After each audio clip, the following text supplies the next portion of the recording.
Ok.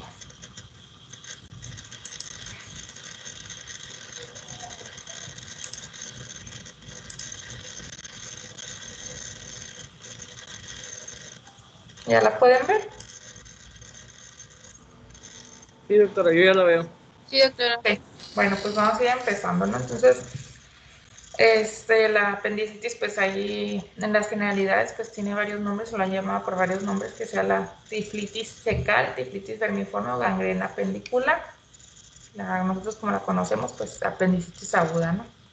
Esta se presenta en más o menos el 7-10% de la población general y es más frecuente en los niños entre entre los 6 y los 10 años.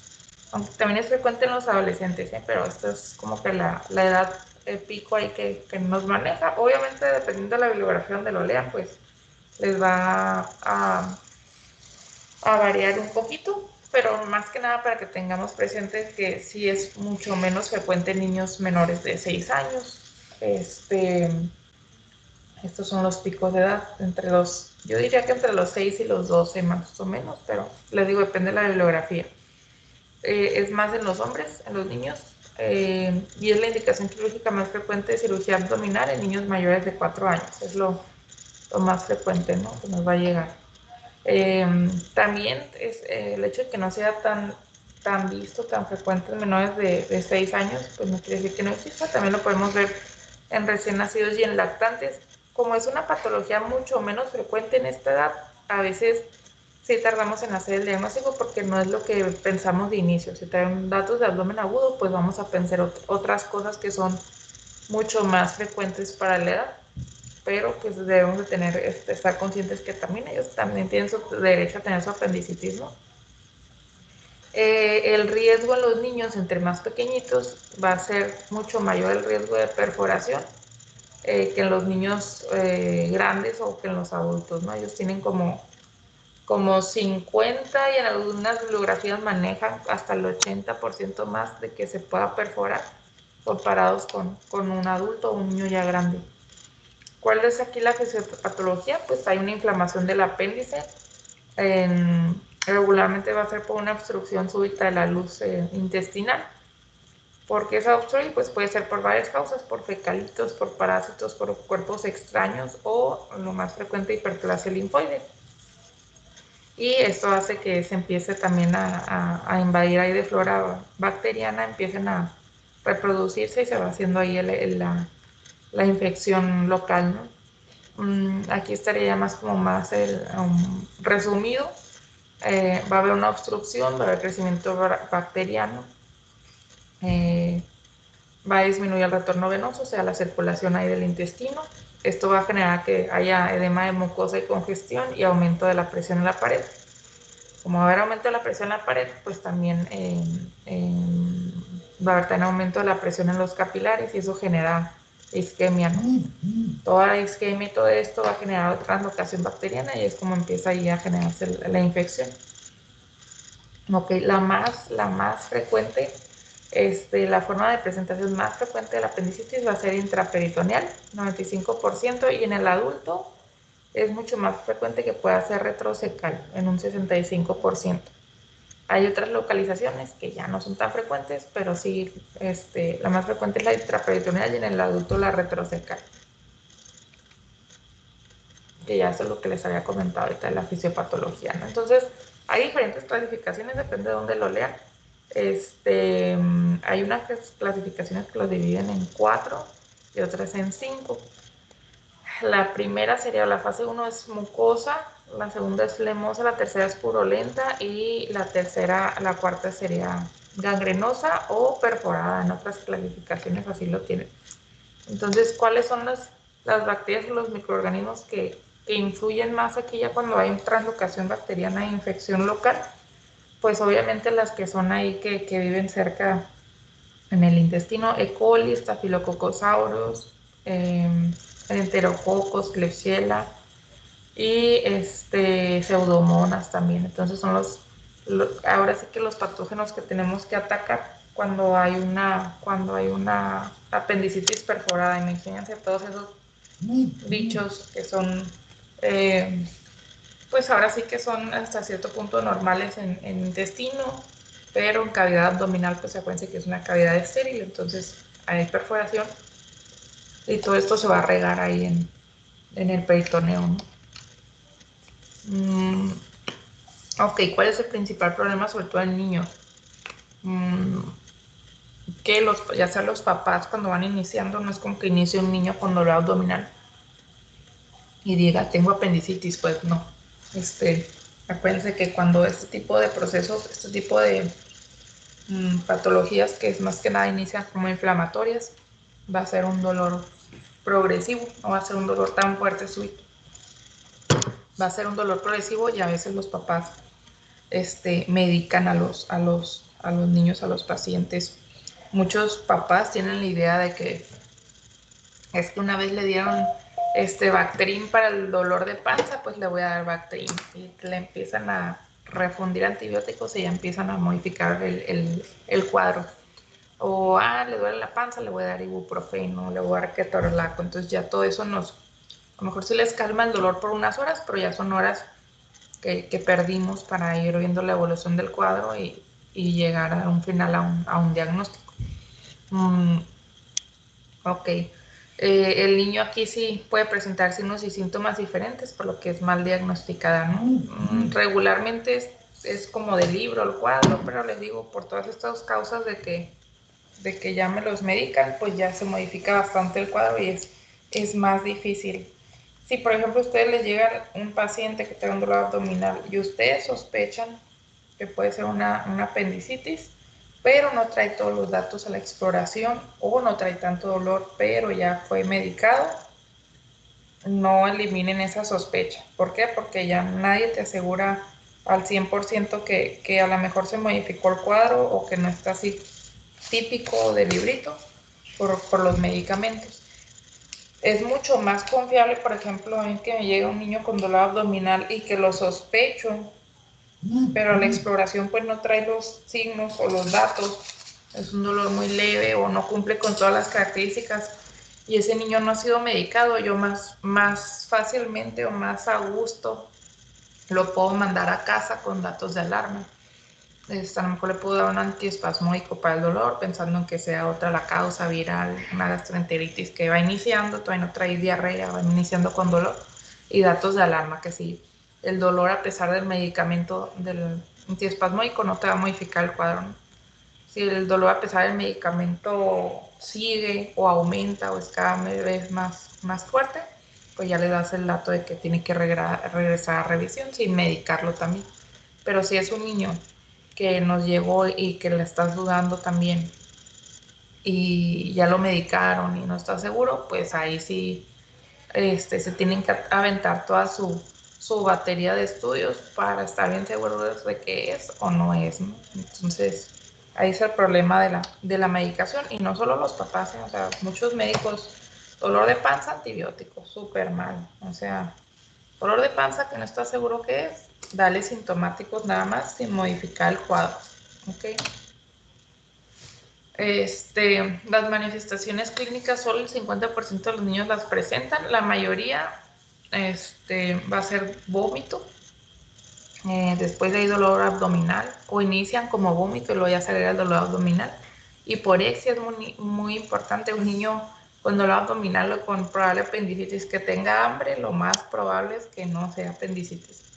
Esos son uno de los signos o síntomas característicos y sí es cierto, ¿eh? Eh, y pues algunos llegan a presentar fiebre o febrícula también. Hay algo que se llama la triada clásica de Murphy, que es dolor abdominal, vómito y fiebre. No, como dice ahí, pues no todos los niños la presentan, pero es algo para considerar. La triada de Alofoy, hiperestesia cutánea en fosa ilíaca derecha, defensa muscular en fosa ilíaca derecha y dolor provocado en fosa ilíaca derecha. Ese no lo utilizamos tanto, pero sí vamos a ver ahorita los signos más característicos que vamos a utilizar. Entonces, si por ejemplo, algunas de las complicaciones o la más común es que vaya a haber una perforación, ¿no? ¿Cuándo está el riesgo? Pues cuando ya tiene varias horas, sobre todo más de 48 horas de evolución, va a haber mayor riesgo de que ya esté perforado, más o menos como en un 70% de los criterios como para sospecharlo serían niños menores de 6 años. ¿Por qué? Porque acuérdense que estos se perforan más rápido que los niños mayores o que los adultos. Que tenga más de 48 horas de evolución, que tenga más de 38 grados centígrados, que tenga una leucocitosis mayor de 15.000. Acuérdense, eso es por mencionar una cifra, pero acuérdense que los niños tenemos que manejar los valores de los leucos por percentila según la edad. Entonces, a lo mejor esto ya me aplicaría en un niño mayor de unos 8 o 10 años, pero por ejemplo un lactantito o un recién nacido todavía es una cantidad normal. Entonces, acuérdense, tenemos que buscar cuánto es la cantidad normal de leucos por edad en los niños. Un dolor abdominal generalizado, o sea que ya no está localizado, ya le duele todo, extremadamente todo el abdomen. Que palpemos alguna masa abdominal al momento de estar ahí tocando, a veces se pueden sentir los plastrones, y que no tenga nada de peristaltismo o ruidos intestinales, ¿no? Fíjense aquí, el índice de perforaciones lactantes es súper alto, del 80 al 100%, y ya los escolares y los adolescentes baja muchísimo del 10 al 20%, ¿no? ¿Qué otra cosa podría ser que no fuera el apéndice? Pues un divertículo de Meckel, en niñas torsión de ovario, que también les puede dar un dolor así muy agudo, muy fuerte, colecistitis, perforación intestinal, torsión de epiplón y adenitis mesentérica. Yo ya tuve un abdomen agudo que no sabíamos si está exactamente localizado en fosa ilíaca derecha, súbito, así súper agudo, y no sabíamos si era el apéndice o era el ovario. Pues sí, fue el ovario. Gracias a Dios me quitaron el apéndice para evitarme una cirugía más, pero es algo que se tiene que considerar, sobre todo en niñas de cualquier edad, que no es una torsión de ovario o un quiste de ovario roto también. Todo eso te va a generar de todos modos datos pues sí, signos o síntomas de abdomen agudo. Y la adenitis mesentérica también a veces se pueden presentar así con mucho dolor, y realmente va a ser una adenitis y no es una apendicitis. Entonces, ahorita vamos a ver los estudios a los que podemos recurrir pues para orientarnos mejor. Ok, ¿cómo se ven los niños que traen abdomen agudo, que traen su apendicitis o a lo mejor ya medio complicadones? Se ven pálidos, a veces la palidez también es por el dolor, o se ven así como deshidrataditos y lucen enfermos, ¿no? Regularmente están inclinados hacia el lado derecho, o están como en posición fetal. Hay ciertas posiciones que les van a mejorar un poco para que disminuya el dolor. Caminan lentamente y agachaditos, así como viejitos, y se rehusan para brincar diciendo que les va a doler o caminar sobre sus talones. Entonces, por ejemplo, yo cuando los exploro, los subo a la cama, los reviso. Ya cuando es una apendicitis así muy franca, o sea, el niño casi llega agarrándose ahí la posibilidad que derecha, te dice que ahí le duelen. Pero cuando estás así como con la duda o tiene a lo mejor pocas horas, a lo mejor unos signos sí te salen positivos y otros no. Pero, por ejemplo, cuando lo bajo de la cama, en lugar de que se baje por la escalerita, le digo, a ver, brinca de la cama al piso. Al momento de brincar hay unos que sí, de plano, refieren dolor, ¿no? O se agachan por el dolor al brincar. Ok, regularmente, o más bien en los niños, entre más se pueda, como vamos a explorar el abdomen, deben de estar con las rodillitas flexionadas. Esto es para relajar los músculos del abdomen. Si de por sí los niños te ponen ahí como ¿cómo se dice? Como una resistencia voluntaria, pues esto nos ayudaría un poquito ahí, que se estén relajados más los músculos abdominales. La palpación debe iniciar lejos del área del dolor hacia el área de dolor, y el peristaltismo puede estar disminuido o va a estar normal, ¿no? Dependiendo. La temperatura suele ser una temperatura que no se eleva tanto, no hay tanta fiebre. Les digo, regularmente es febrícula o 38 y cachito. Y pues obviamente tiene que dar datos de irritación peritoneal. Entonces, si se fijan aquí, regularmente, o como los mencionan los libros, el dolor del librito es un dolor que empieza en área de mesogástrio, que alrededor del área periumbilical, y que se va irradiando o va migrando hacia la fosa ilíaca derecha, ¿no? Pero en general, pues podría doler todo esto desde el epigastro, mesogastro hasta el flanco derecho o fosa ilíaca derecha. Todos estos son signos apendiculares. Regularmente usamos 3 o 4, no usamos tantos. El de Markle, que es punta talón, signo del triunfi, toser dolor al toser, y signo del pujo, que es datos ahí de que puede ser retroperitoneal. Estos no los usamos tanto, yo creo que vamos a usar más o menos estos son los que más utilizamos. El punto de McBurney, vamos a trazar una línea que va desde la espina ilíaca anterosuperior a la cicatriz umbilical, o sea, de aquí para acá. Y aquí justo más o menos en medio vamos a palpar o a poner nuestra mano sobre él. Regularmente sí puede que duele al aplastar, pero para considerar que el punto de McBurney sea positivo, tiene que doler al quitar la mano, o sea, rápidamente se quita la mano y, y debe de doler, ¿no?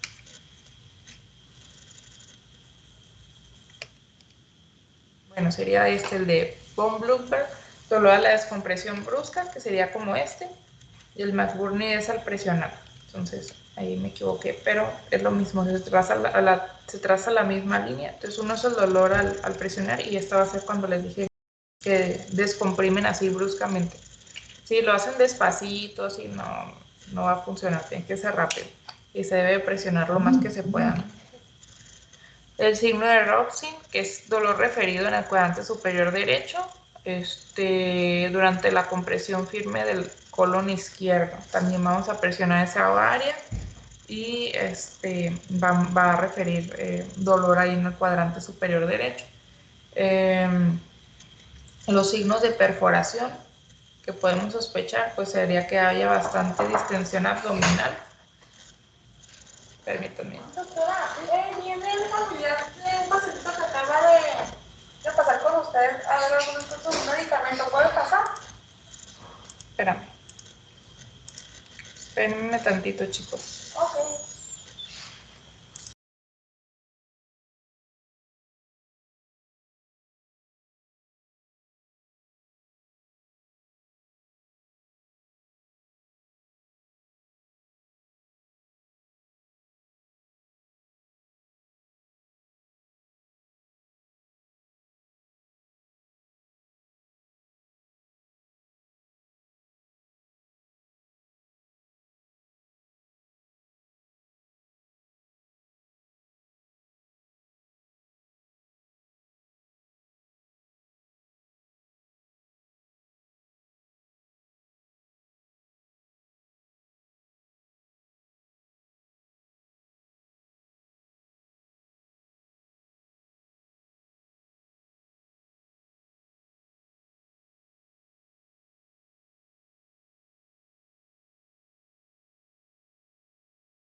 Listo, chicos, ya. Entonces, te digo, cuando vamos a sospechar ahí que haya perforación, pues obviamente el paciente va a estar mucho más distendido, va a estar súper timpánico y al palpar y va a haber ausencia de peristalsis, ¿no?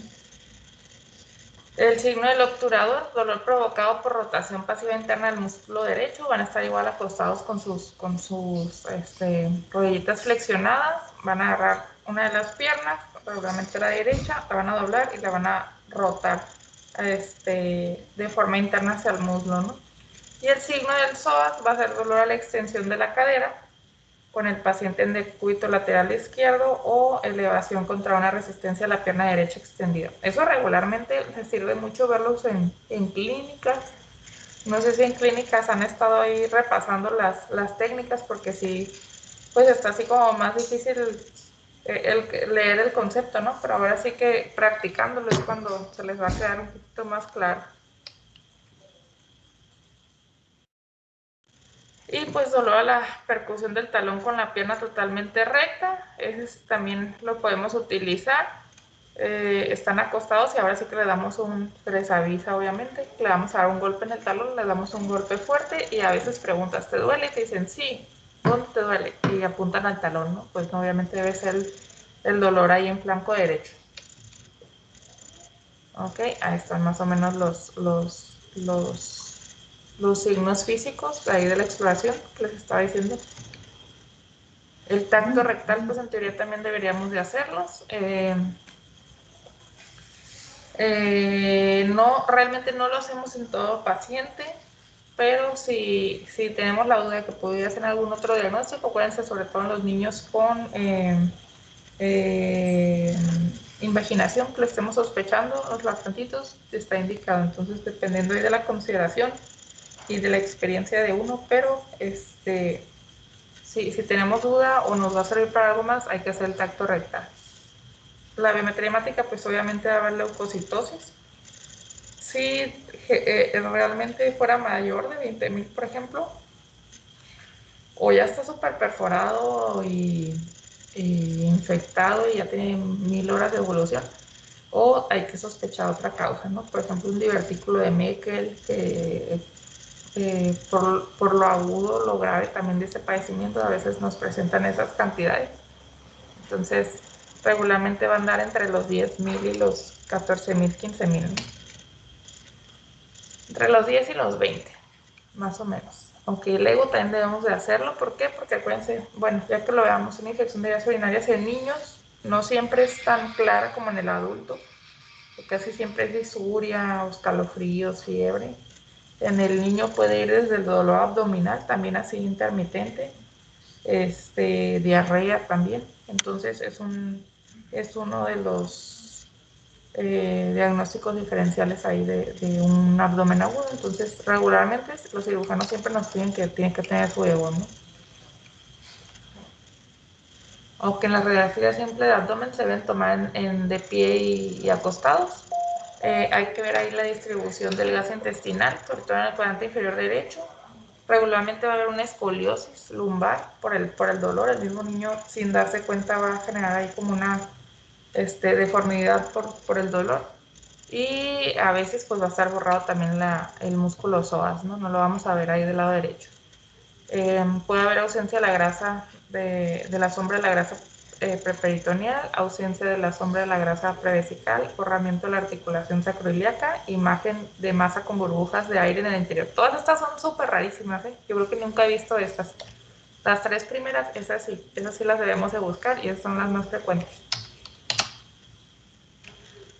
Pues puede haber múltiples niveles hidroaéreos, sobre todo cuando hay datos de peritonitis. Si vemos un fecalito, acuérdense que la gran mayoría de los fecalitos no se ve, pero pues igual se debe buscar. Hay que ver si hay aire libre subdiafragmático o ausencia de aire en el recto. ¿Por qué aire libre subdiafragmático? Porque ahí ya nos va a estar diciendo que ya ahí hay una víscera hueca perforada. Entonces a lo mejor lo más probable es que ya reventó. Entonces el fecalito lo vemos con el 25%. No siempre se ve, no siempre aparece. El ultrasonido pues nos va a servir, va a ser de gran ayuda, ¿no? dependiendo ahí del tamaño y de las características del apéndice, ya es lo que nos van a reportar ahí los radiólogos.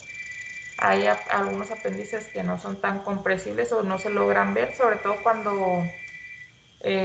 presentan mucho aire en cavidad abdominal. Va a ser más difícil de ver el apéndice, ¿no? Tiene una sensibilidad del 87%, especificidad 97%, pero acuérdense que es técnico dependiente, entonces depende de quién lo haga y lo tanto que va a poder averiguar.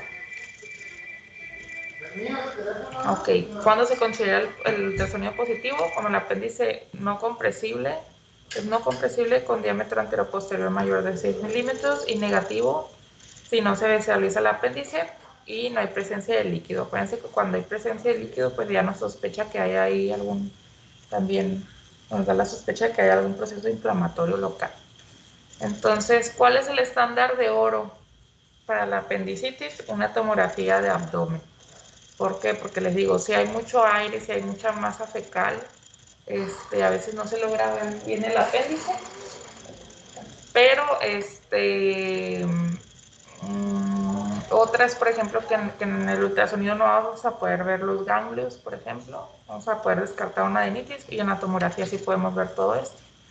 El tratamiento, pues desde que ya se diagnostica el apéndice hasta que pasa por quirófano, les dejamos los antibióticos profilácticos, ya sea cefalotina o cefalocina, más metronidazol para cubrir todos los patógenos que vimos anteriormente, ¿no?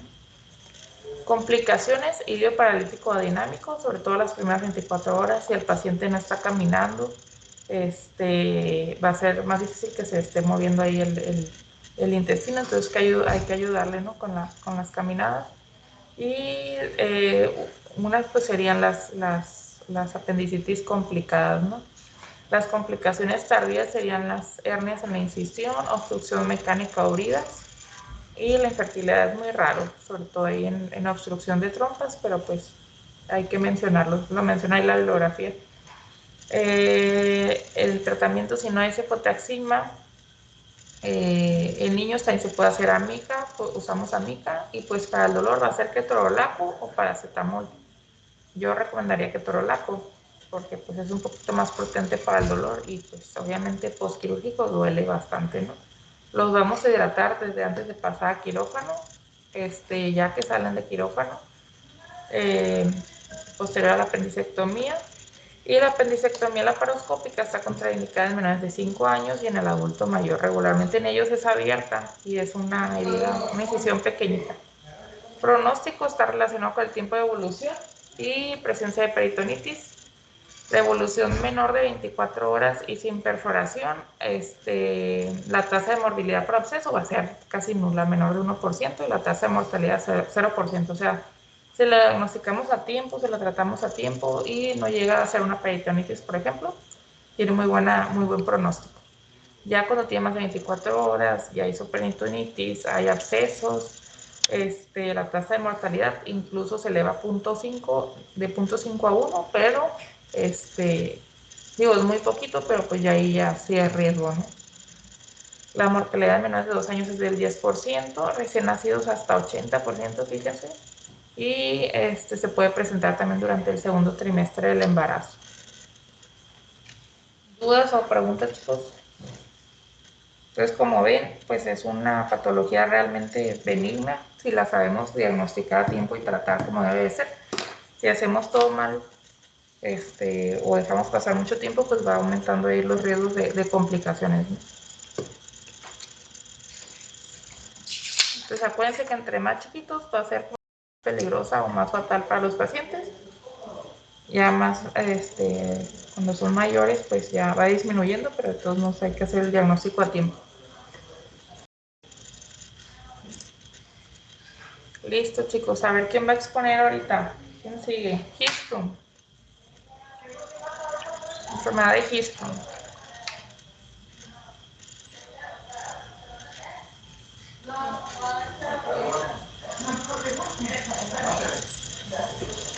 ¿Alguien por ahí?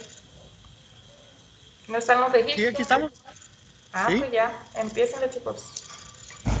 Que ni es tanto, pero bueno. Um,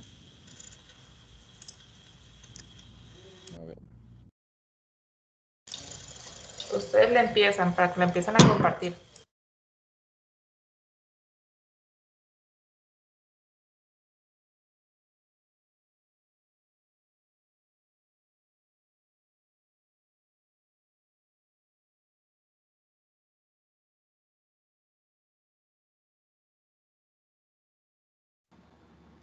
¿Tú vas a exponer, Jesús?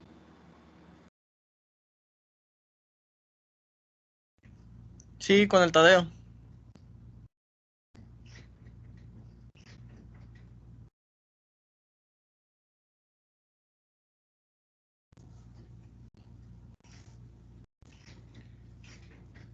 Ay, ahí me escucho. Sí. Sí. Simón. Muy bien. No más. A matar los perros. Bueno, nosotros les vamos a hablar sobre la enfermedad de Hirschsprung pues en pacientes chicos, que es el que se presenta. Y vamos, mi compañero Tadeo y yo. Ok, ¿qué es? Pues es una anormalidad del desarrollo intestinal. Esta es causada por una falla o una detención en la migración de las células de la cresta neural hacia los plexos submucosos y mientéricos. Esta se presenta aproximadamente en 1 de cada 5.000 nacidos vivos y solo el 7% de estos son prematuros. Esto puede ser esporádico o heredofamiliar. Del 2,5 al 8% de los casos se presentan en las formas cortas y el 20% en las largas. El aganglionismo del segmento corto pues es 4 veces más frecuente en los hombres que en comparación con las mujeres, y el 80% de, de los segmentos cortos no se extiende más allá del sigmoide, del sigma. El 20% es a lo largo y es proximal al sigma. La minoría es en todo el colon o en todo el intestino. Las causas, pues como se mencionó, no está muy bien descrita, pero hay artículos que mencionan de que un ambiente intrauterino adverso lo puede condicionar, y la genética pues juega un papel muy importante, ya que esto influye en la proliferación y maduración, migración y apoptosis de las células nerviosas que van hacia el intestino. Embriológicamente, esto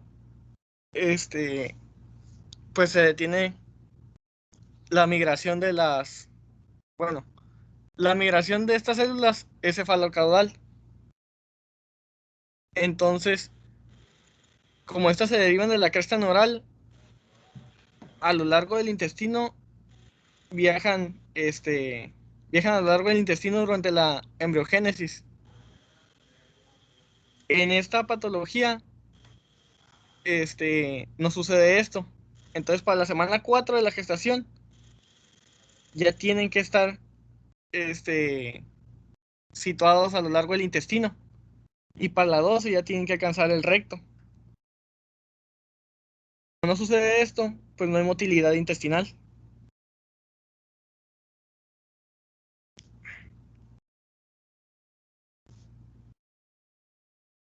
Como cuadro clínico, pues el síntoma principal es el estreñimiento. En los recién nacidos y lactantes se presenta la obstrucción intestinal. Hay una distensión abdominal que se alivia con estimulación rectal o enemas cuidados. Y hay vómitos claros, hasta pueden llegar a ser biliosos.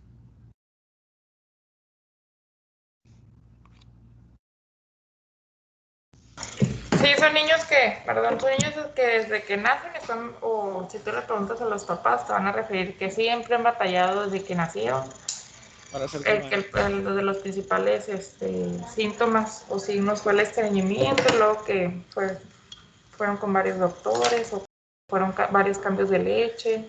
O sea, siempre va a estar presente el estreñimiento en cierto grado desde el nacimiento. Es como algo muy característico. Por eso es bien importante cuando uno hace, por ejemplo, bueno, ya lo van a ver.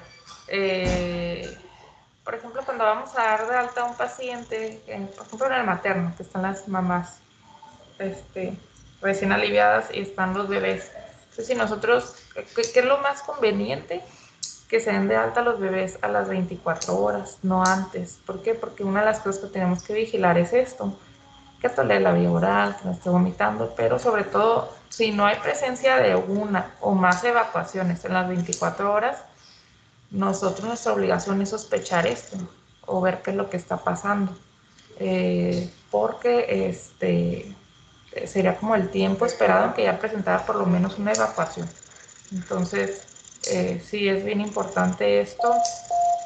Las cosas tienen su razón de ser, ¿no? No es nada más dejarlos 24 horas porque sí, sino que esto es una de las cosas que tenemos que estar vigilando, que tolere la vía oral, que no se distienda, y a veces están súper bien, pero todo el problema es el estreñimiento, ¿no? O que te sacan un tapón de meconio así súper extraño, súper raro, una bola, como quien dice, y eso no es normal. Entonces, vamos para que les quede ahí el dato. Síguele. Ok, pues las asociaciones.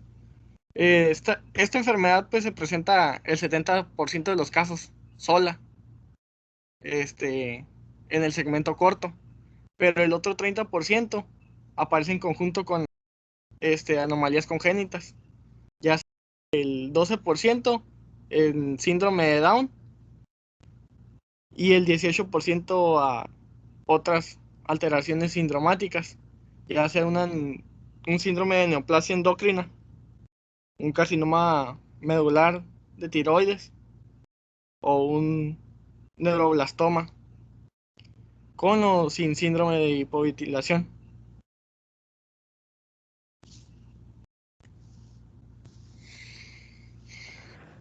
Bueno, para el diagnóstico se necesita ser radiológico, aunque en la radiología simple demuestra signos sugestivos de obstrucción distal, ausencia de aire en el recto, dilatación de asas intestinales en el área proximal del sigma. También se utiliza el enema opaco. Este es para localizar la zona de transición. Aquí se observa un cambio en el calibre de la zona ganglionar y dilatada. El, el problema es que si es menor a 30 días, a veces es muy difícil identificarla. También hay otro problema que en muchos ocurre que hay un retraso en la evacuación de contraste, pero si hay mucha duda, se tiene que realizar un control post-evacuación 24 horas después. Y después está la miometría rectal. Es muy útil en el segmento agangliónico corto, debido a que en el área afectada, en la contracción, existe la ausencia del reflecto anal inhibitorio.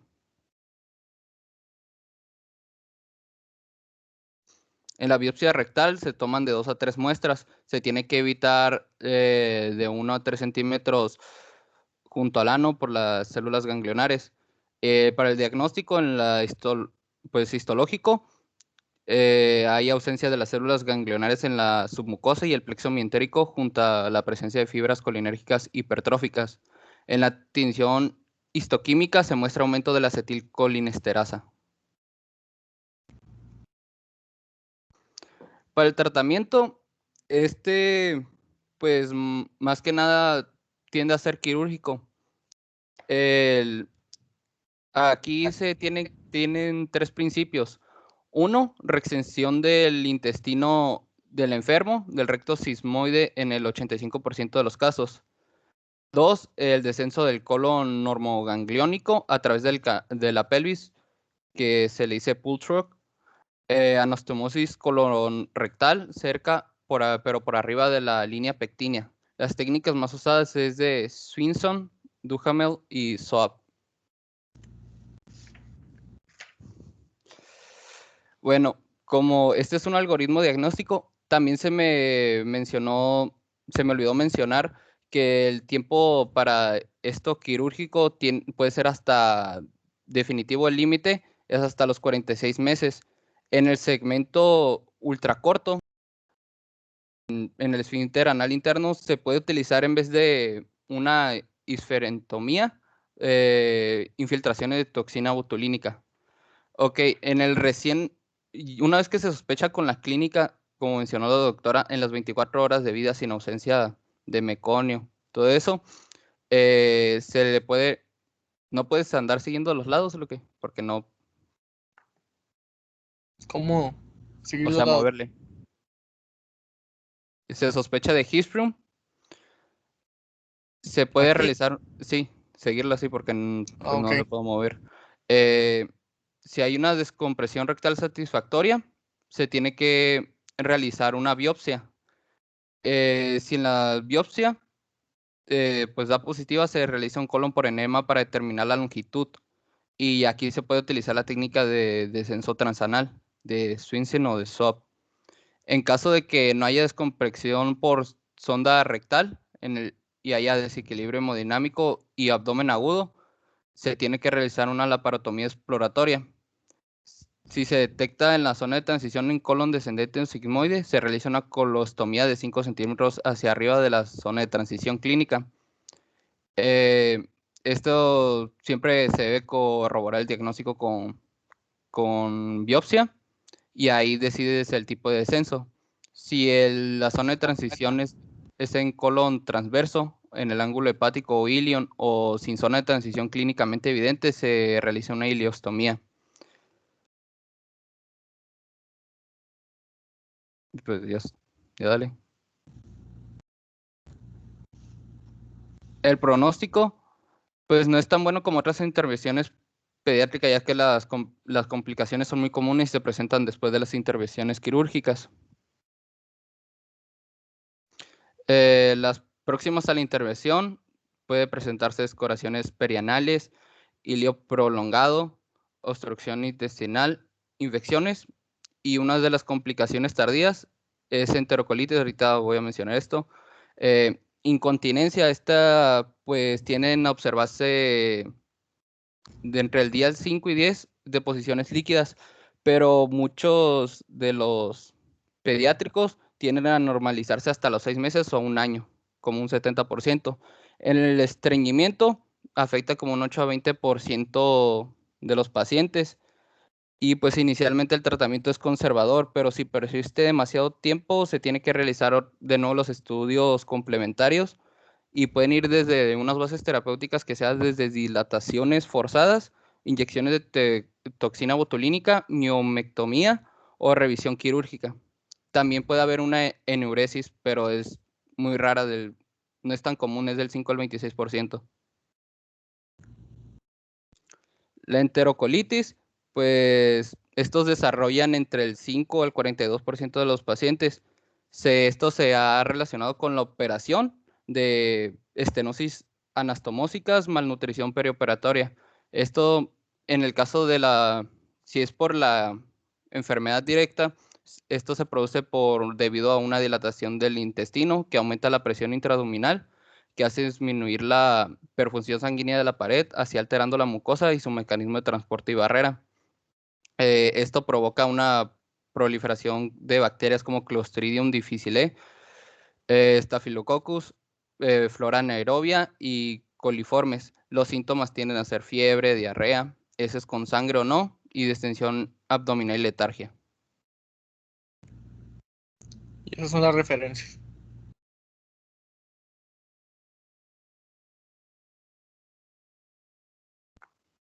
Bien, chicos, dudas, preguntas.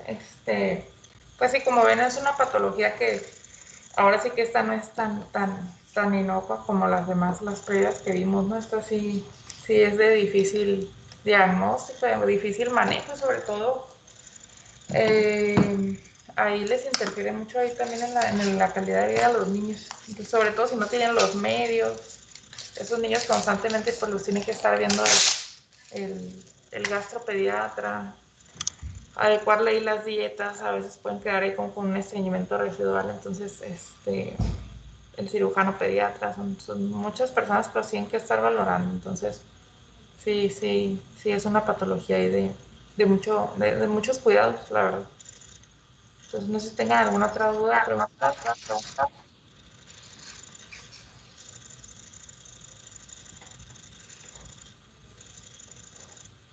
Entonces ya nada más con que lo que más que les quede, que cuándo debemos de sospecharlo y cuál sería como el proceso a seguir. Si a ustedes les llegaran como médicos generales ahí a la consulta, ¿qué van a hacer? Pues regularmente solucionar el problema del momento, que es a lo mejor el estreñimiento, a veces con pura estimulación. Los podemos ayudar a evacuar, pero si ustedes ya tienen la sospecha, pues hay que referir al pediatra o incluso al cirujano pediatra, ¿no? Directamente, para que ya se empiece a estudiar ese paciente. Listo, chicos. Entonces, ¿quiénes son los suertudotes que siguen?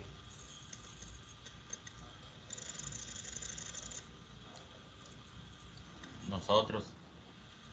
Híjole, pero porque lo dicen así como con pena. A ver, muy bien, chicos. Listos entonces para verlos. Sí, pues Ok. nosotros vamos a hablar sobre hepatitis aguda y hepatitis aguda, en específico la A, y pancreatitis aguda también va a ser pues yo, Irán y Valdemar. Listo, adelante. Listo, Irán.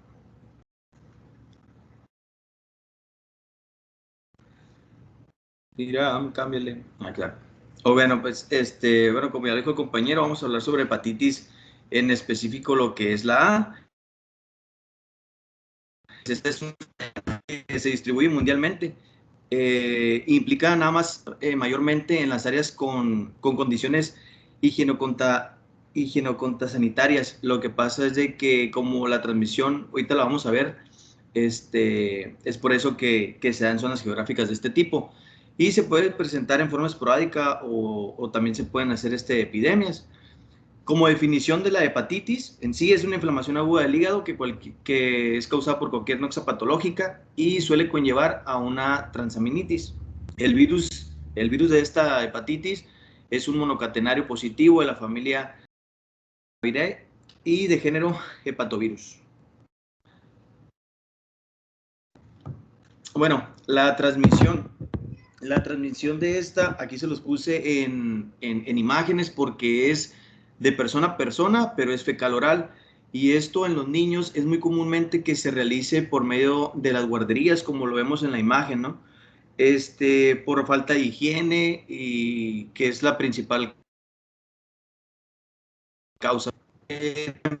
Que mencionar que es el 5% de todos los niños a los que les puede dar. Ya en la adolescencia aparecen el 15%, con las personas mayores de 30 años o de 30 años en un 50% y personas de 60 años o más en el 90% pueden tener hepatitis.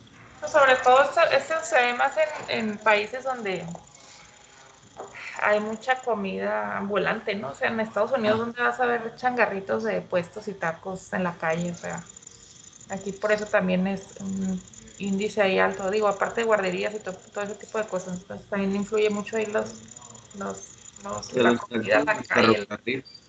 Así es, entre más mugroso lugar, pues más infecciones. Bueno, el periodo de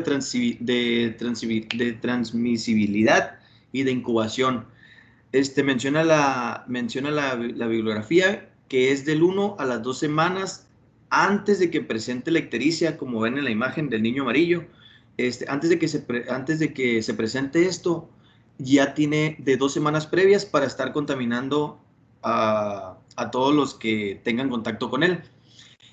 Y del 15 a 50 días es el periodo de incubación que presenta la enfermedad y tiene una media de 28 días, dependiendo del inóculo, o sea, del patógeno que lo haya producido, ¿no? Las manifestaciones clínicas que no a todos les da, porque mencionaba la bibliografía que especialmente los niños, algunos estaban asintomáticos, pero lo que más frecuente es la ictericia, como lo vemos en la primera imagen del niño amarillo, la coluria, que es la orina como negra, la cefalea, el vómito, anorexia también, que no está en la imagen, pero también es anorexia, fiebre y dolor abdominal. Pero como les digo, algunos de los niños son asintomáticos y es por eso que no se dan cuenta de que están enfermos y pues están lo están transmitiendo, ¿no? por todos lados.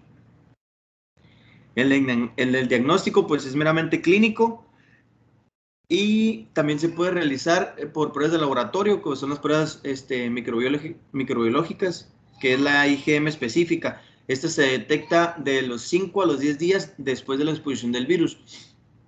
Una cosa que hay que mencionar, que también se manejan un tipo de criterios para diagnosticarla, que es el clínico, viene siendo el probable. Cuando el paciente presenta todas las manifestaciones clínicas, pero aún no es comprobable, no es específico porque han hecho las pruebas de laboratorio. Entonces se da como probable y confirmado.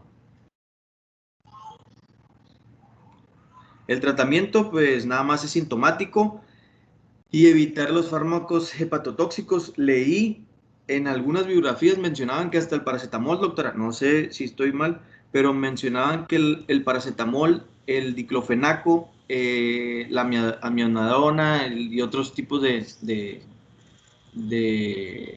medicamentos, ¿no? Pero el más común se me hizo raro que el paracetamol. Pues mira, Sí. el paracetamol va a ser el más benigno que encuentres de todos. Si hay necesidad de darlo, por ejemplo, si tuviera fiebre, pues tendrías que dar un antipirético y el que podrías elegir primero sería el paracetamol. Los demás, pues sí son más hepatotóxicos. Ya sería como el extremo, o sea, no hay necesidad si no trae síntomas como fiebre, pues principalmente fiebre, de darlo, ¿no? Si trae dolor abdominal, por ejemplo, pues le podrías dar un antiespasmódico, butiliosina, que no le generaría ningún malestar, estarlo hidratando, sueros, líquidos, más que nada, ahora sí el tratamiento es reposo, tienen que estar súper bien hidratados, se recomiendan los alimentos altos en azúcares y bajos en grasa y por el metabolismo hepático, y sobre todo estar vigilando, no sé, se me hace que no lo pusiste en la expo, pero una de las principales complicaciones que no es tan común, pero se ha presentado y lo hemos podido ver, se puede presentar, es la falla hepática fulminante. Sí. Okay. Sí, esa es la que. Sí, nada más que mencionaba que eran pacientes que ya tenían alguna otra enfermedad previa y por eso se les complicaba. De hecho, ahorita lo que mencionaba del tratamiento, nada más también menciona la bibliografía que necesita estarse lavando las manos del niño constantemente y evitar, si va a la escuela o va a guarderías, de perdida una semana o 7 días, vaya, para que no esté en contacto con los otros niños, para que no se contagien. Sí, así es, pues para que no sea ahí un vector, ¿no? Entonces, sí se debe de restringir de la escuela o de contacto con otras personas que no sean ahí en su casa. Y por ejemplo, en su casa se les recomienda a las mamás, pues ya sea que use desechables o que se esté lavando con cloro ahí todo donde él coma para evitar que haya contagio ahí con otras personas ahí de la familia. Pero te digo, regularmente pues el manejo es así súper sintomático nada más para lo que se requiere. Te digo, la única indicación de dar el paracetamol sería que tuviera fiebre, pero no para otra cosa. Otra cosa que quería mencionar es de que la hepatitis A era una enfermedad de declaración que es obligatorio declararlo, ya que pues es una enfermedad de salud pública, algo así mencionaba la bibliografía, y se necesita mencionar para que sean aisladas las personas, para que no vaya a haber un caso de epidemia, pero en países pues ya bien, como dice Por ejemplo, en India, en Singapur, allá donde pues también está el hacinamiento, todo lo que da, son países bien pobres y todo, sí es más frecuente. Y acuérdense, lo más importante para todo esto es que, y lo mejor, es que hay vacuna. Hay vacuna para la hepatitis A. De hecho, es la única prevención que hay. Es la única Malamente no está en nuestro esquema de vacunación, Si ustedes se fijan en el esquema de vacunación de los niños, no Leí que en el esquema de vacunación, como se debería de aplicar, era a los al nacimiento, a los 6 meses y al año. Y ya después, a las personas que presentaran la enfermedad, se podían poner la vacuna del hepatitis A cuando ya de los mayores de edad, pues de adolescentes y mayores. A lo mejor ahí Se donde pueden... lo leíste es un poquito más viejita la bibliografía, pero sí, por ejemplo, en Estados Unidos sí tienen en el esquema, sí está la vacuna de hepatitis A. Y está al año y medio más o menos, ese rango, y como a los 5 años también. Entonces, te digo, lo importante es aplicarla el año. Sí, Aquí de en hecho, te México, cubre, decía la bibliografía que te cubre de 14 a 15 años de prevenirte de la enfermedad. Ajá. Te digo, aquí en pues cualquier lugar donde vendan vacunas, pediatras que manejan vacunas, o ya hay lugares como aquí, como el Vacúnate, que manejan todas las vacunas hasta las más raras, por ejemplo, cuando va a salir uno de viaje, o también cuando, por ejemplo, que vas a viajar a ciertos lugares, te piden que te pongas la vacuna también. Sí. De Entonces, hecho, decía que en niños que eran adoptados de otros países, se necesitaba también aplicarles la vacuna. O cuando iban a salir de viaje y que eran países endémicos o que había epidemias de hepatitis A, se tenían que poner la vacuna antes de ir. por ejemplo, en Estados Unidos, cuando vas a hacer tus trámites para hacerte ciudadano, no, para hacerte, ¿cómo se dice?, residente o algo, entre los chequeos que te hacen, checan tu esquema de vacunación. Aunque tú lo tengas completo, tu esquema de vacunación mexicano, como el esquema de vacunación no es tan completo como el de Estados Unidos, ellos te ponen sus respectivas vacunas extras que hacen falta. Recuérdense que es más completo el de ellos que el de nosotros. Entonces eso sería como una forma de, entre comillas, de protección para su población, porque ellos como no es muchas enfermedades que según ellos no son endémicas allá, aquí sí, nosotros suponemos un riesgo para ellos, entonces una de las que te aplican es la de hepatitis A. ¿Vale? Síguele, no sé si te falte algo. No, Bueno, muy bien, entonces sigue pancreatitis, ¿no? sí. Sí, aquí. Pues ahora yo les voy a hablar sobre la pancreatitis aguda. Podemos definir esta patología como una situación en donde el páncreas exócrino, que la funcionalidad de este es liberar enzimas para ayudar a la digestión y descomposición de nutrientes, se ve situado en una inflamación. Las causas de esta inflamación pueden ser por una activación, o más bien es por una activación, liberación y autodigestión de las glándulas por sus propias enzimas. Esta activación es precoz, por lo que empieza a autodigerirse la glándula.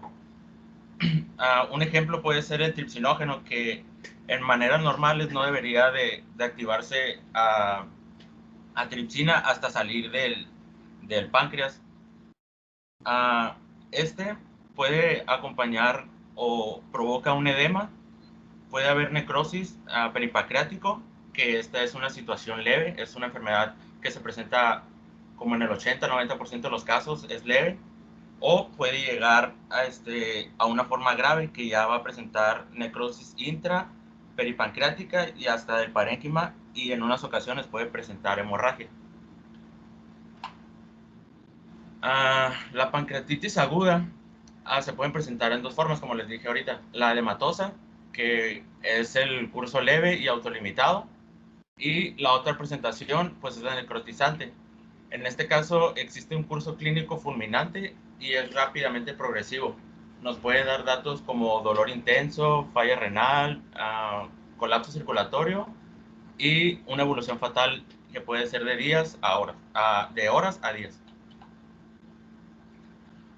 Para poder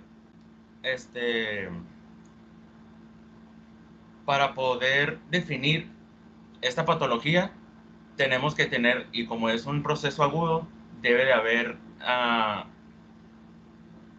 un diagnóstico, o que el criterio de diagnóstico debería ser que el proceso inflamatorio del páncreas se pueda restituir tanto estructuralmente como funcionalmente, que pueda volver a la normalidad, por así decirlo.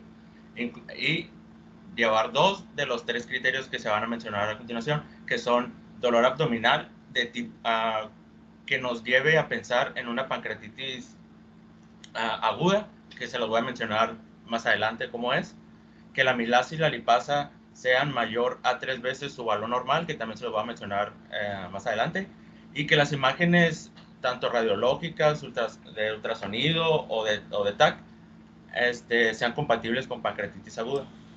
¿Cuál va a ser el estándar de oro para el diagnóstico de la pancreatitis? ¿Qué estudio? El ERG, ¿cómo se llama?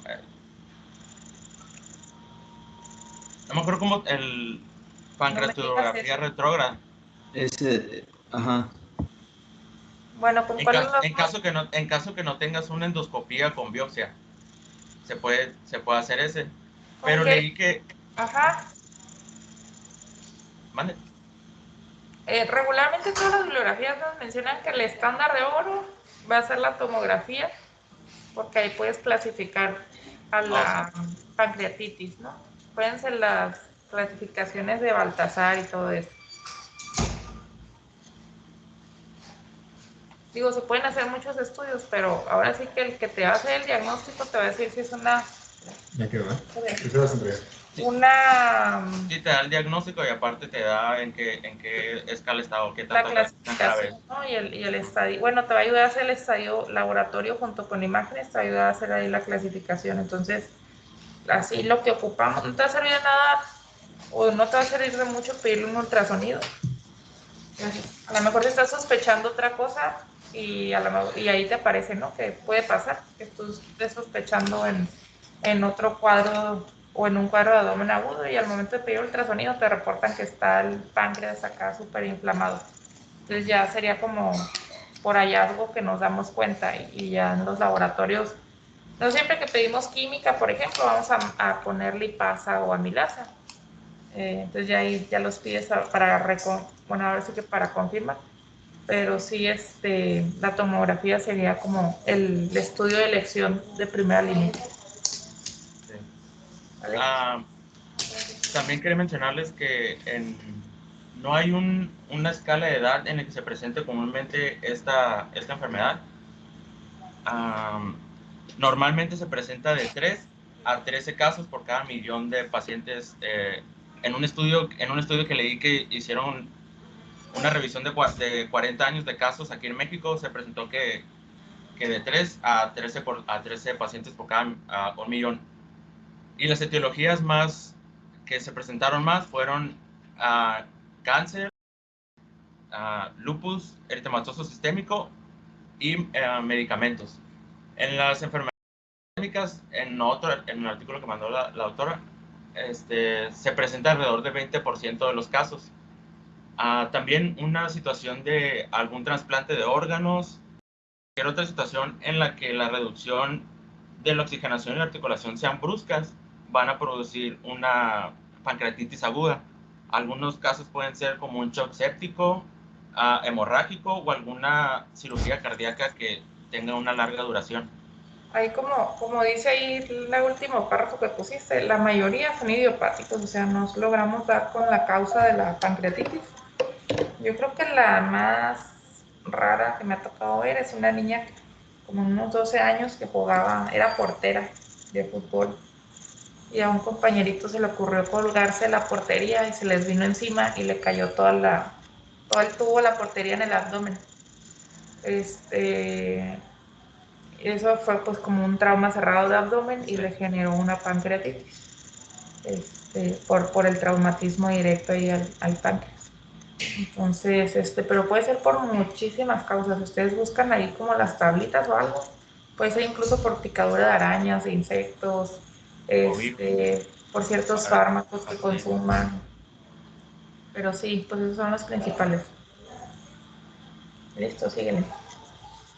Ok, en la fisiopatología, como les comenté al principio, va a ser una autodigestión por la activación precoz de estas proenzimas. Al momento de que se activan estas enzimas, se empiezan a digerir lo que es el páncreas, causando una inflamación. Aunado a que había leído que una de las teorías es que hay una permeabilidad de los canales de calcio, lo que permite que las endotoxinas del intestino entren, se activen los mediadores inflamatorios y como puede ser la necrosis, las interleucinas 1, 6, 8 o espera, se me olvidó, factor de necrosis tumoral. Entre estas van a producir lo que es una inflamación, ya sea en el páncreas o también en órganos distantes. La clínica en esta patología va a ser normalmente un dolor abdominal, que es el más frecuente, y se puede presentar de manera brusca al inicio o lento y gradual. El dolor normalmente puede ser en epigastrio, pero también se puede presentar en el cuadrante tanto derecho como izquierdo. Al contrario, pues, de los adultos que este dolor pasa o se irradia a espalda. En el 60% de los casos de los niños no se presenta esta situación. No sé si sea porque los niños no pueden referir, o si son menores no refieren, o ellos simplemente dicen que les duele. Sí, pues ellos no saben referir bien, ¿no? Entre más pequeñitos, pues menos se van a referir bien el dolor, entonces realmente no se sabe bien cómo. Acuérdate que varía un poquito ahí por el tamaño, más que nada, puede variar un poquito ahí la anatomía, ¿no? Más que nada es por eso. Y también al momento de ingerir cualquier, ya sea alimento, aumenta el dolor y presencia de vómitos. En los casos, como les comenté al principio, que puede ser los necrotizantes, se puede presentar taquicardia, fiebre e hipotensión. La exploración física en estos pacientes se encuentran irritables o pueden estar callados y se les va a mirar un aspecto enfermo y se les puede presentar el signo de rebote y disminución del ruido intestinal. Es muy excepcional que aparezcan los signos de Turner y de Cullen, porque ya, como les comenté, el 80%, 90% pueden ser presentaciones leves y ya un 10, 15% son presentaciones graves. Pues no es tan raro, sí los podemos ver a veces, pero regularmente no se miran los primeros días, entonces sí me ha ayudado a tocar, sí me ha tocado llegar a verlos. Hay que buscarlos, pues.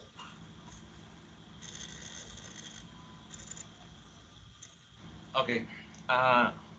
Aunque en la infancia la sensibilidad y la especificidad de la amilasa en pancreatitis es menor que lo que normalmente se utiliza en los adultos, ya que en este se puede ver causada por una apendicitis, una obstrucción intestinal, alguna colecistitis, entre otras situaciones. La lipasa tiene una sensibilidad y especificidad mayor,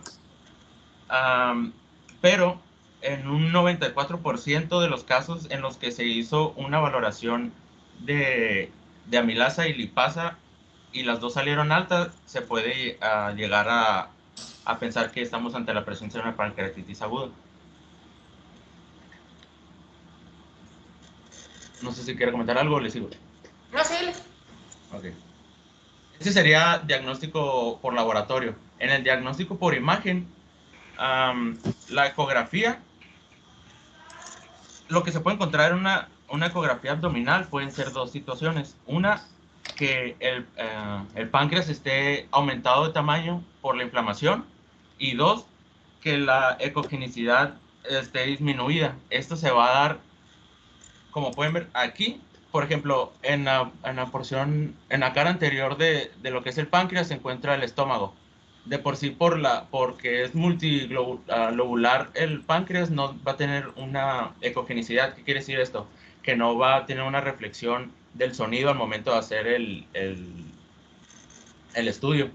Aunado a que no es un órgano que tenga mucha ecogenicidad, si le agregamos que hay necrosis, que hay inflamación, que hay detritos celulares, entonces se va a perder más pues la ecogenicidad en este.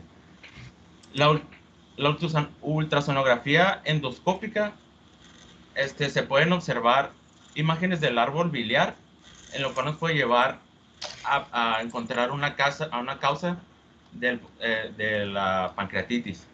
Y como nos comentó la doctora en la TAC, nos va a ayudar mucho en los casos para valorar la severidad y detectar las complicaciones, aunque se debe tener en cuenta la exposición a radiación del paciente. Y otra de las que... Perdón, eso lo de menos, hay que te valga ahorita la radiación en la pancreatitis. Digo, sí, es algo que se tiene que mencionar, pero pues ahora sí que ahí está en peligro la vida del niño, ¿no? Entonces se le hace porque se le hace la tomografía. Sí, pero me imagino que la tomografía la hacen en pacientes en los que vienen con un cuadro clínico grave, ¿no? Porque, o lo hacen Oye, pues, ¿qué pancreatitis es leve? O sea, ¿qué pancreatitis vas a mandar a su casa? No, yo sé que todos son intrahospitalarias, pero había leído que en algunas situaciones son autolimitadas. Ajá, la mayoría, pero no los mandas a su casa, ¿eh? No, sí, ahorita de hecho en el tratamiento sí menciono que todo es intrahospitalario. Ok. Pero me refiero a que si en la TAC se la van a hacer así a todos. A todos se les hace, ¿eh? Porque no puedes establecer las clasificaciones de Apache, Baltasar, todo eso es para clasificar la severidad. Entonces, ok, tú ya comprobaste que traes el cuadro clínico, traes los laboratorios, y a lo mejor el ultrasonido te dice que trae alteraciones ahí del páncreas, y tú ya comprobaste que trae una pancreatitis por todos esos datos, pero tú no sabes, no puedes clasificar qué tipo de pancreatitis es, si es la severidad, hasta que no lo clasifiques en esa tablita. Ahorita la vemos, pero sin la TAC, haz de cuenta que no tienes todos los requisitos para clasificarla, para saber qué tan severa es. Porque no hay forma de que tú te des cuenta si, por ejemplo, ya trae un absceso el páncreas, o está necrosado, o si nada más está inflamando. Sí, por ejemplo, cuando menciono el tratamiento, pues cuando está nada más esa inflamación, pues ahora sí que es manejo conservador, se dejan ayunos, estar checando que vayan bajando las enzimas hepáticas, pero ya cuando hay datos de absceso, de infección, tienes que dejar antibióticos, porque también hay translocación bacteriana. Y cuando ya está necrosado gran parte o cierto porcentaje, ya sería una de las indicaciones de que sea quirúrgico el manejo. Entonces, realmente lo que te va a guiar para el manejo va a ser la severidad de la pancreatitis. ¿Vale? Entonces, a todos se les hace TAC. Las complicaciones pueden ser hipocalcemia, hiperglucemia, hiperlipidemia por la necrosis que ya les mencioné que hay en el páncreas, y acidosis, ya sea por acidosis con hipercalemia, ya sea por el shock y fallo renal, y también puede haber algunas complicaciones en otros sistemas y órganos más distales. El tratamiento para esto, como se mencionó ahorita, todo es hospitalario. Si los síntomas se agravan, de 24 a 72 horas se mandan a UCI. No se debe se debe dejar descansar al páncreas, entonces lo que hacen es dar una alimentación parenteral. La analgesia también y la fluidoterapia son partes importantes, dado que pues el dolor es razonable. El tratamiento para el dolor se usa meperidina a dosis de 2 miligramos kilodosis cada 46 horas intravenoso. Los tratamientos quirúrgicos se limitan solamente a retirar el tejido necrótico, y pues se piensa en una colecistectomía en casos de pancreatitis recurrente por litiasis biliar, que no es el caso, yo no leí que fuera el caso tan común en edades pediátricas. A veces el dolor puede ser tan fuerte que manejamos opiáceos, ¿eh? Para el dolor. Sobre todo cuando están en terapia. Pero puede ser tan agudo el dolor, tan fuerte que... O son pacientes que están graves, que están intubados, y pues ya dejamos opiáceos o fentanilo, ¿no? Por ejemplo. Y depende, te digo, depende de la severidad, es ahí como que las indicaciones que vas a seguir del manejo.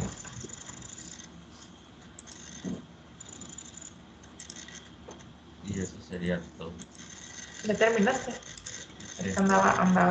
Deja nada más, les comparto rapidito, quedan 10 minutos.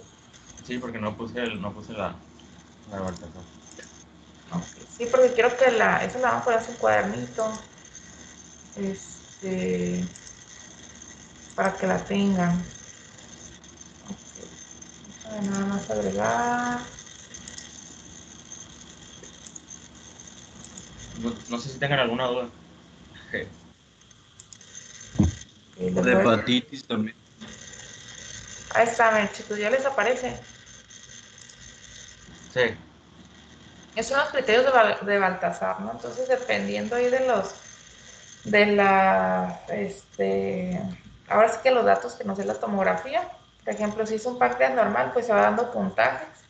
Si el páncreas está hematizado, agrandado, pues ya le vamos dando puntajes. Si hay necrosis, si está inflamada también la grasa peripancreática, si hay colecciones, lo que les mencionaba, pues ya va aumentando ahí el porcentaje tanto de necrosis o el índice de severidad. Entonces, dependiendo del índice de severidad por la TAC, es el manejo que vamos a hacer. Los criterios de Ransom también, estos son más que nada clínicos y laboratoriales. Al ingreso y a las 48 horas tenemos que repetir otra vez los laboratorios para ver si hay estas alteraciones, ¿no? Entonces, aquí dependiendo del puntaje o el número de factores, va a ser la mortalidad, la probabilidad de mortalidad. Aquí están los de Apache. Es desde la temperatura, la frecuencia cardíaca, frecuencia respiratoria, el pH arterial, el hematocrito, los leucos, si se fijan son clínicos y laboratoriales, la edad y las puntuaciones, ¿no? Entonces, ahí más que nada nos indican el grado o el porcentaje de mortalidad. Entonces, acuérdense, es de evolución impredecible la pancreatitis. Puede que lleguen con una pancreatitis leve y a lo mejor no ocupan pasada terapia. Pero a las 24-48 horas se agravan y pasan a la UCI, ¿no? A la UCI, a pediatría. Y sus complicaciones pueden ser potencialmente graves, ¿no? ¿Qué más? Mire aquí que,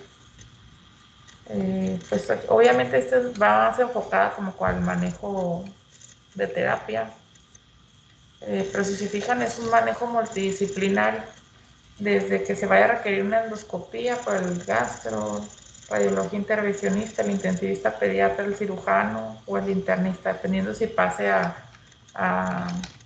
quirófano o no, ¿no? Entonces aquí lo que les decía, una pancreatitis leve y moderada que la podemos estar vigilando fácilmente, pues en sala general o en terapia intermedia sería lo más factible, nada más que aquí en nuestras instituciones, por lo menos en general, el hospital general no hay terapia intermedia, o es terapia o no es terapia. Regularmente los manejamos en sala general. Ya es una pancreatitis grave o crítica, pues se maneja en la terapia pediátrica, ¿no? Entonces, todo es bien importante desde la alimentación.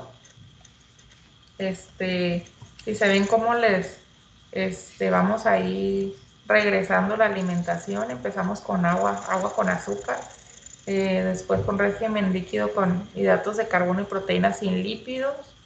El tercer día ahí se le va aumentando la cantidad de las calorías. Entonces, les digo, es un trabajo de todo mundo, hasta de nutrición, ¿no? De lo que les vamos comiendo, dando de comer y todo eso. Y también reponer la bulimia, manejo del dolor, si se fijan, podemos dar entre AINES, opiáceos y no opiáceos, o les dejamos analgesia por bomba de infusión, que esto es más común en les digo, los niños que están intubados y les dejamos infusiones de fentanil. Pues ya, pero te digo, a todos se les va a hacer tomografía, ¿sale? De hecho, va a ser más fácil que tengas la tomografía, por lo menos en una institución. Si tú lo estás sospechando, va a ser más fácil que tengas la tomografía más rápido que los resultados del laboratorio.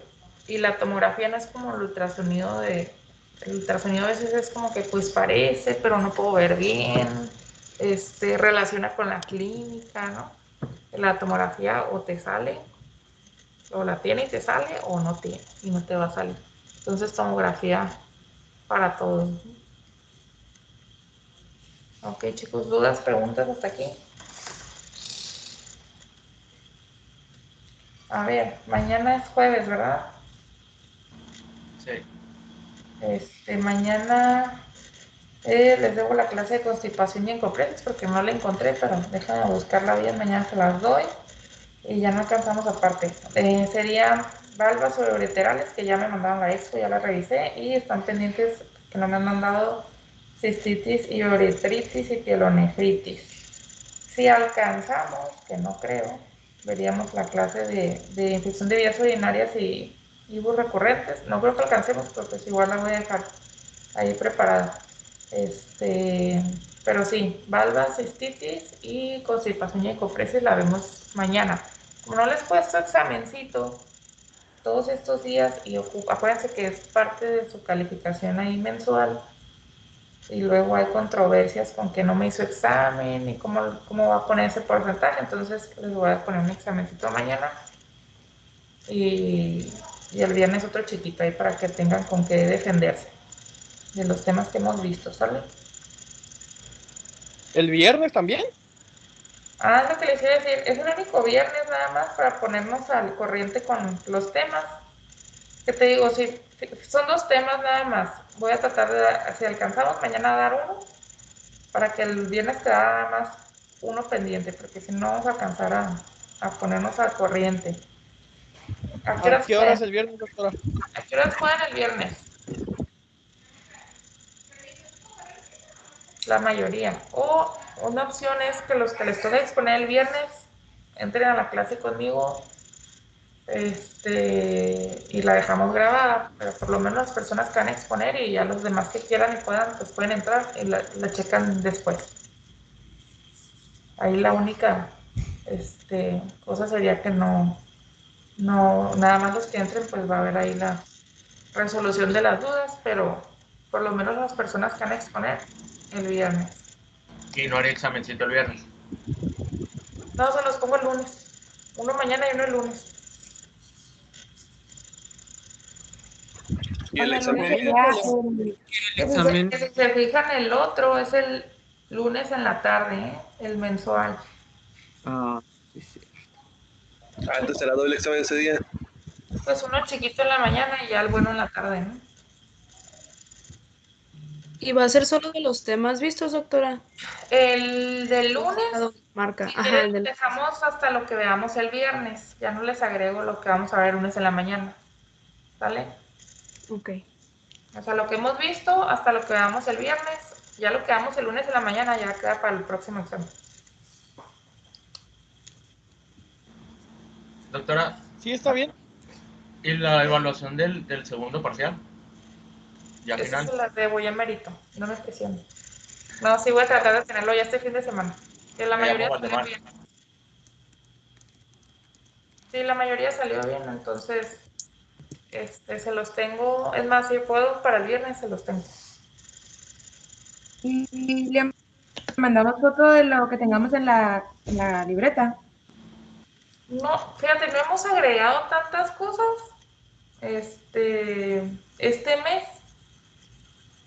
Entonces, no hemos agregado tantas cositas, ya no han salido tantas cosas de los temas, pero igual los que les comenté ahí que la corrigieran o que le pusieran cosas, pues sería como calificarlo otra vez. Entonces, pues me las mandan todas el fin de semana para que les cuente como el segundo y tercer mes. ¿Qué les parece? Ok. Entonces, lo que más pido es que esté completa. O sea, que Ok. les puede faltar por una o 2 cositas, ya yo nada más les digo, te falta esto, pero ya que les falten como el 70%, pues tampoco. ¿Sí? Claro que si está completa, limpia, bonita, ordenada, pues ya es como que les ayuda un poquito, pero por lo menos que esté completa. Sí. Bueno, chicos, entonces nos vemos mañana. Cuídense mucho. Ok, Bye, bye, doctora. Y estudien. Ok, doctora. Sí, doctora, gracias. Bye.